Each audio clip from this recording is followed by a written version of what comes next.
Pollock was started in 1918 by my grandfather many years ago as a small paper jobber, little distributor here in Dallas, Texas. From there it went on to kind of where it is today.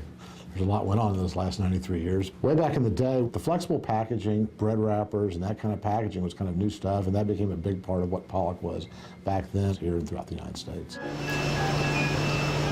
If you buy a product, it's probably going to come to you in some form of packaging or a box. And our business started out, we were in the brown box business, just brown shipping boxes. Our philosophy and our goal is to try to add value to our packaging.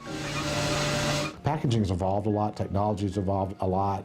And so while we still do brown boxes and lots of them, we really try to add color, style, graphics. What we do basically is we're responsible for the structural design of any and all packaging, whether it's retail, display work, it can be shipping containers, dividers, whatever the case may be. It's really neat to embrace the new technology we have today.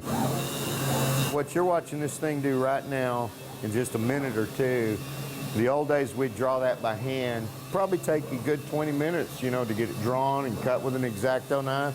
So it'll read different colors, different patterns, and that kind of thing. And we've made everything known to man in here. I'm not kidding you.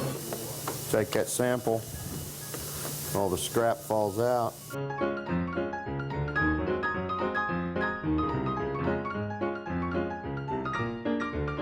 What you're seeing is just the core design. From here, once, say, the size and style was approved, we'd go in and add graphics. Once the graphics are set up, we would most likely have a printout done. We'll take this sheet of paper, laminate it to a sheet of corrugated, put it in the sample maker, and do a full-scale mock-up. I want to be treated like I would want to be treated as a customer somewhere else. You know, every day in our lives, and we talk about this every time we get our groups together, whatever somebody does in their own personal life or whatever, or professional life, they make a choice every day.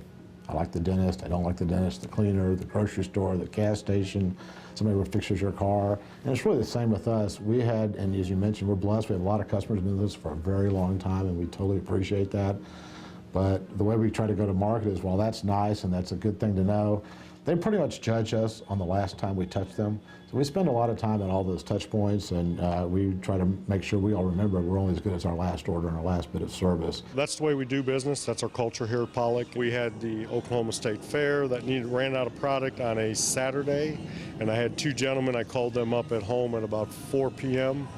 They came into the building, opened it up, put product into a van, and drove all the way to Oklahoma, 3 hours away, to deliver that product to the customer, and got back home at about 2 a.m. in the morning. So that's a everyday occurrence here, honestly. If it's asked of the employees, they're more than glad to do it. I keep my presentation concealed until the right moment, and you pull that thing out and you show them, you know, what you've done.